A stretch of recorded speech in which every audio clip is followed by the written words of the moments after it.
یا as a ایک party کے چیئرمین کی، اور اس میں یہ بھی اگر آپ کے دشمن نے اس موقع پر پاکستان کو نقصان پہنچانے کا کوئی ارادہ کیا تو اس کا سب سے اہم ہدف یہ شہر ہوگا۔ یہ شہر اگر پرامن نہیں ہوگا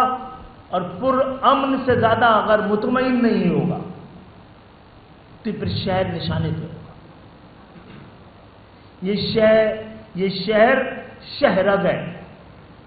پاکستان کی معیشت کی بھی، پاکستان کے تحفظ کی بھی، استحکام کے لیے۔ اس شہر کو آپ اس حالت میں رکھ کر کوئی امن کی، استحکام کی، پاکستان کی سلامتی کی ضمانت نہیں دے سکتے۔ آپ اس شہر کو اس کا حق دیں، وہ رسپیکٹ دیں جو یہ شہر ڈیمانڈ کرتا ہے۔ یہ شہر وہ شہر ہے جس میں پاکستان کی، پورے پاکستان کی لاکھوں یوسی میں سے کوئی ایک یوسی نہیں جس کی ریپرزنٹیشن اس شہر میں نہیں۔ گلگت بلتستان سے لے کر آزاد کشمیر سے لے کر اور پاکستان کے چاروں صوبوں تک یہ شہر نے سب کو سمایا ہوا ہے۔ اس شہر میں لسانی بنیادوں پر یا فرقہ وارانہ بنیادوں پر فساد کرانے کے تمام امکانات ہیں۔ تو کچھ نہیں کر سکتے تو آپ فوری طور پر جو بچا کچا اختیار اس آئین میں ہے پاکستان کی عوام کے لیے، اس شہر کو فوری طور پہ اس کے سپرد کیا جائے۔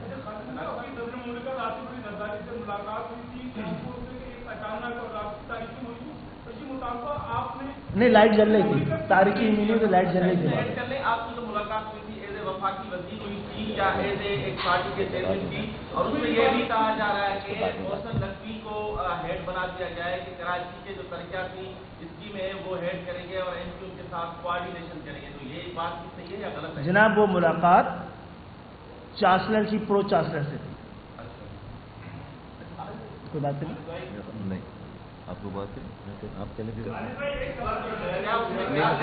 کر لیں، فاروق بھائی بات کریں گے، اس کو فاروق بھائی بات کر لیں، پھر سوال کر لیں، فاروق بھائی بات کریں گے۔ میرے خیال میں خالد مقبول صدیقی بھائی نے بڑی وضاحت کے ساتھ اور تفصیل سے آج کی اس اہم ترین پریس کانفرنس کا مدعا آپ کے سامنے رکھا ہے، اور قصہ مختصر یہ کہ اب وقت آ گیا ہے کہ پاکستان میں جو ایک جاگیردارانہ جمہوریت ہے اسے ایک شمولیتی اور شرکتی جمہوریت میں، یعنی کہ پارٹیسپیٹری ڈیموکریسی میں اس کو تبدیل کیا جائے، اور جو اپنی تقدیر کا فیصلہ کرنے کا اختیار پاکستان کے ہر شہری کو، پاکستان کے عوام کو ان کی دہلیز پر دیا جائے، مقامی اور شہری خود مختاری قائم کی جائے، پاکستان میں ایک مکمل طور پر ایک مؤثر، بااختیار اور باوسیلہ بلدیاتی نظام قائم کیا جائے، بلدیاتی اداروں کا نظام قائم کیا جائے، اور اسی میں، اور خاص طور پہ پھر جب ہم شہر کراچی کی بات کرتے ہیں تو پاکستان کی بقا، سلامتی، مضبوطی، استحکام اور تعمیر اور ترقی کا انحصار شہر کراچی کی مضبوطی، استحکام، تعمیر و ترقی اور بقا اور سلامتی میں ہے۔ اور ظاہر ہے کہ ہم کراچی اسپیسیفک بات نہیں کی ہے خالد بھائی نے، بلکہ پاکستان کے 144 اضلاع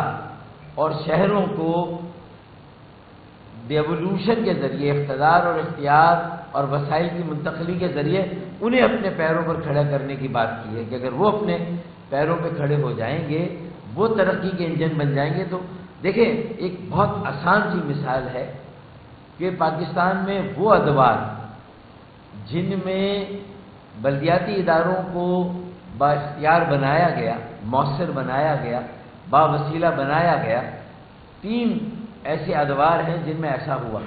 تو انہی ادوار میں ملک کی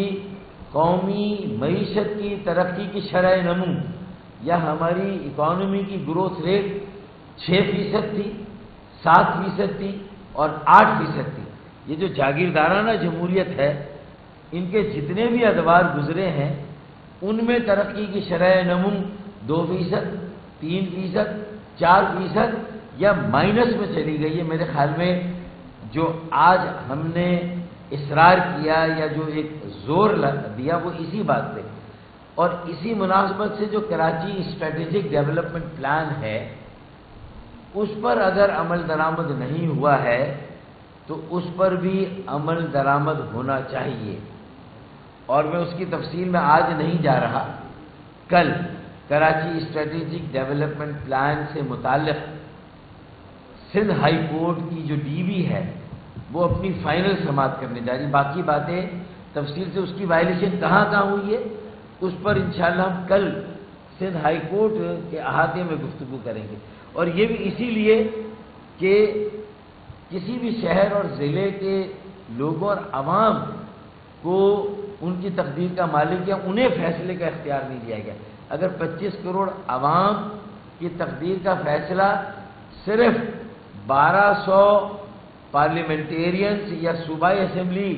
کے نمائندے کریں گے تو یہ ممکن نہیں ہے۔ وہ جو لاکھوں نمائندے جو کسی بھی شہر یا ضلع میں وہاں کے لوگوں کی نمائندگی کر سکتے ہیں، جہاں جواب دہی بھی آسان ہو، جہاں احتساب بھی آسان ہو اور لوگوں کی رسائی اور ان کی پہنچ میں ہو وہاں کا نظام، تو اختیار دے کر ہی آپ کسی میئر کو ذمہ دار بنا سکتے ہیں۔ بے اختیار میئر یا بے اختیار ٹاؤن کا چیئرمین بھی جو ہے وہ کیسے ذمہ داری اٹھائے گا؟ تو یہ ہے ساری صورتحال۔ جی میں سمجھتا ہوں کہ یہ بات کہ اس وقت ملک بہت اہم موڑ پہ کھڑا ہے۔ میں گل پلازا کے بھی متاثرین کو کہتا ہوں کہ ہم آپ کے ساتھ کھڑے ہیں، آپ کو بھولے نہیں ہیں، اور اس حوالے سے ہم منتظر ہیں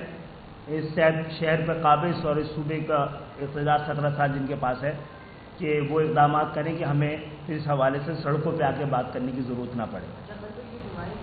آپ نے عید کے نماز کے بعد کی دعا اور اداروں کے جواب کے نقطے سے ظاہر آپ نے آج بھی آپ اسی کا اظہار کر رہے ہیں، تو کیا یہ ادارے یہ بھی سمجھتے ہوں گے کہ اس موجودہ سیناریوں میں 18ویں ترمیم آرٹیکل 48 کا ذکر کر کے وہ ایک نہایت چھوٹی بات ہے بجائے مشکل صورتحال میں؟ اس میں اس کو ایکسپلین کر دوں۔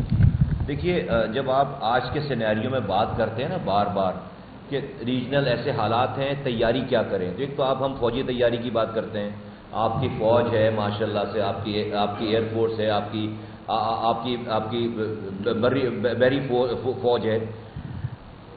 آج کے تناظر میں یہ دنیا کو نے دیکھ لیا کہ اگر آپ کی سول ایڈمنسٹریشن کام کر رہی ہے تو وہ فوج کی لڑائی کے ساتھ ساتھ آپ کی سول ایڈمنسٹریشن کا چلنا بہت ضروری ہے۔